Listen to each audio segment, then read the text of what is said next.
क्या वाकई अगला चुनाव नहीं लड़ेंगे चौधरी धर्मवीर सिंह? एक बार फिर कह दे बीजेपी सांसद ने अगला इलेक्शन न लड़ने की बात। बंसीलाल की 3 पीढ़ियों को हराने वाले धर्मवीर सिंह ने एक्टिव पॉलिटिक्स से संन्यास के संकेत दिए हैं और कहा है कि अब वो आराम चाहते हैं। लेकिन ये कोई पहली बार नहीं है। इससे पहले भी धर्मवीर सिंह ने लोकसभा चुनाव न लड़ने की बात कही है और फिर चुनाव पास आए तो मैदान में भी उतरे। तो क्या अगली बार वो वाकई चुनाव नहीं लड़ेंगे या फिर धर्मवीर सिंह फिर से पलट तो नहीं जाएंगे?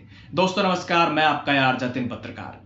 हरियाणा में बीजेपी सांसद चौधरी धर्मवीर सिंह क्या वाकई अगला चुनाव नहीं लड़ेंगे? उन्होंने एक्टिव पॉलिटिक्स से संन्यास के संकेत दिए हैं। पहले भी वो कह चुके हैं कि अगला चुनाव नहीं लड़ेंगे, लेकिन अब फिर से बढ़ती उम्र की तरफ इशारा करते हुए उन्होंने कहा कि अब वो आराम चाहते हैं। एक बार आप उनका ये बयान सुनिए, फिर एक रोचक बात भी मैं आपको बताऊंगा। हमारे पूर्वज थे ने उन्होंने उस टाइम पर उम्र नापी थी 100 साल, 25, 50, 75, 100 और चारों अवस्थाओं में भी काम बांट दिया था। 25 तक ये करोगे, 50 में ये, 75 में ये, 100 में ये। मैं इसी महीने के भीतर 70 साल का हो जाऊंगा, तो किसी अवस्था में तो रहने दोगे यार? नहीं, मेरे ऊपर भी वही नियम लागू करो जो अब पूर्वजों के थे। तो चौधरी धर्मवीर सिंह अब आराम चाहते हैं, ऐसा उन्होंने कहा है। लेकिन एक बात चौधरी धर्मवीर सिंह से जुड़ी मैं आपको और बताता हूं, वो ये कि धर्मवीर सिंह पहले भी लोकसभा चुनाव न लड़ने की बात कह चुके हैं। 2019 के चुनाव से पहले चौधरी धर्मवीर सिंह ने कहा था कि अब वो लोकसभा का चुनाव नहीं लड़ना चाहते, विधानसभा का चुनाव लड़ना चाहते हैं, क्योंकि लोकसभा का क्षेत्र बड़ा होता है। और उन्होंने अपनी पसंद की सीट भी बताई थी कि उनकी प्रायोरिटी तोशाम सीट रहेगी। लेकिन जब चुनाव आया तो धर्मवीर सिंह ने फिर लोकसभा का चुनाव लड़ा और जीते भी।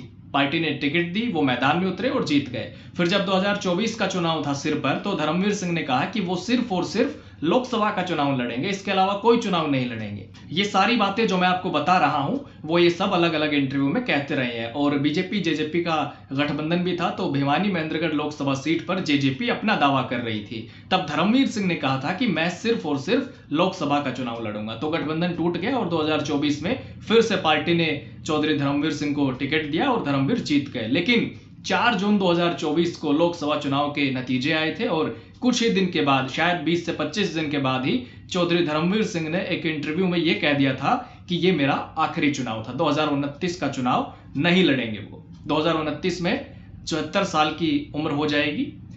इससे भी ज्यादा अगर किसी को राजनीति करनी है तो वो करे। हमने तो एज के हिसाब से पहले ही रिटायर हो जाना चाहिए था, लेकिन 2029 का चुनाव नहीं लड़ेंगे। और अब हाल ही में उन्होंने फिर से कहा कि अब वो आराम चाहते हैं। लेकिन उनके इस बयान को इस तरह से भी देखा जा रहा है, सोशल मीडिया पर लोग चर्चा कर रहे हैं कि अगर सांसद धर्मवीर सिंह ये कह रहे हैं कि वो अपना अगला चुनाव नहीं लड़ेंगे, तो इसका मतलब ये भी निकाला जा सकता है कि वो अगला चुनाव जरूर लड़ेंगे।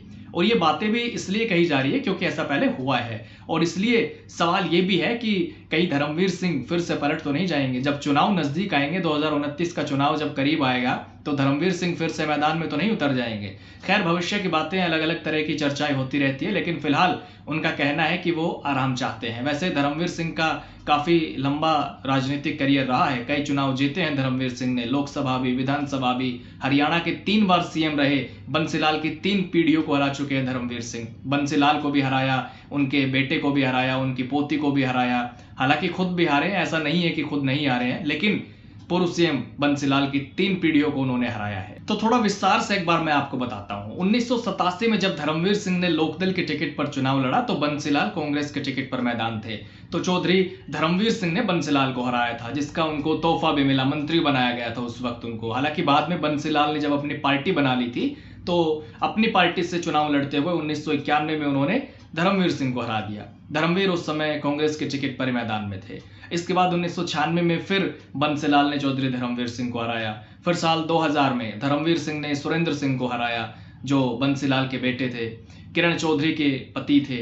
उस समय चौधरी धर्मवीर कांग्रेस में हुआ करते थे और अपने पिता की बनाई हुई पार्टी HVP से सुरेंद्र चुनाव लड़ रहे थे। उसके बाद 1999 में पहली बार भिवानी सीट से लोकसभा का चुनाव लड़ा धर्मवीर सिंह ने, लेकिन हार गए। अजय चौटाला ने उनको हराया था, लेकिन सुरेंद्र सिंह से ज्यादा वोट उन्होंने जरूर लिए थे। दूसरे नंबर पर धर्मवीर थे और तीसरे स्थान पर सुरेंद्र सिंह थे। फिर वो दोबारा से विधानसभा चुनाव लड़े 2005 में, लेकिन तोशाम से नहीं, बाजड़ा से उस समय उन्होंने चुनाव लड़ा और वो जीत गए थे। रणबीर सिंह को हराया था, जबकि तोशाम से सुरेंद्र सिंह जीते थे। हालांकि बाद में उनका निधन हो गया था और फिर इसी सीट से उपचुनाव में उनकी पत्नी किरण चौधरी हरियाणा की राजनीति में उतरी और जीत हासिल की इस सीट से उपचुनाव के दौरान। तो 2005 में बाडड़ा से जीतने के बाद धर्मवीर सिंह 2006 में हुड्डा सरकार में सीपीएस भी रहे। उसके बाद उन्होंने 2009 में फिर से विधानसभा चुनाव लड़ा, वो भी सोहना सीट से, और जीते भी कांग्रेस के टिकट पर। और उसके बाद 2014 और 2019 लोकसभा चुनाव में उन्होंने भिवानी महेंद्रगढ़ सीट से पूर्व सीएम बंसीलाल की पोती श्रुति चौधरी को हराया बीजेपी के टिकट पर। और श्रुति चौधरी कांग्रेस के टिकट पर लड़ती थी, लेकिन 2024 में श्रुति का कांग्रेस से जब टिकट कटा तो किरण चौधरी और श्रुति दोनों बीजेपी में शामिल हो गई। आज धर्मवीर सिंह और किरण श्रुति सब बीजेपी में है। धर्मवीर सिंह लोकसभा के सांसद है, किरण चौधरी राज्यसभा सांसद है और उनकी बेटी श्रुति चौधरी मंत्री हैं, तो शाम से जीती थी। तो अगर धर्मवीर सिंह वाकई चुनाव नहीं लड़ेंगे तो फिर यह भी देखना होगा कि बीजेपी इस सीट से भविष्य में किसे प्रत्याशी बनाएगी, क्योंकि कुछ नेता दावेदारी करते रहे हैं। उनमें एक नाम डॉक्टर अभय यादव का भी है और दूसरी तरफ श्रुति चौधरी भी कांग्रेस में रहकर लोकसभा का चुनाव लड़ती रही है इसी सीट से। खैर ये काफी आगे की बातें हैं, लेकिन फिलहाल इतना जरूर है कि धर्मवीर सिंह ने फिर से अगला चुनाव लड़ने से इनकार कर दिया है। एक तरह से एक्टिव पॉलिटिक्स से दूर रहने के संकेत दिए हैं। उनके बाद राव इंद्रजीत ने भी कुछ इसी तरह के संकेत दिए उम्र का तगाजा बताकर। और खास बात यह है कि दोनों ने महेंद्रगढ़ जिले से ही संन्यास के संकेत दिए। तो अगर ये नेता संन्यास लेते हैं, चुनाव नहीं लड़ते हैं आगे, तो फिर आने वाले समय में राजनीति काफी बदलती हुई नजर आ सकती है। लेकिन आप क्या सोचते हैं? आप अपनी राय जरूर दीजिएगा। कमेंट बॉक्स के दरवाजे हमेशा की तरह आज भी आपके लिए खुले हुए हैं। तो बताइएगा आपको क्या लगता है, क्या चौधरी धर्मवीर सिंह वाकई अगला चुनाव नहीं लड़ेंगे या वो फिर से पलट भी सकते हैं? नमस्कार।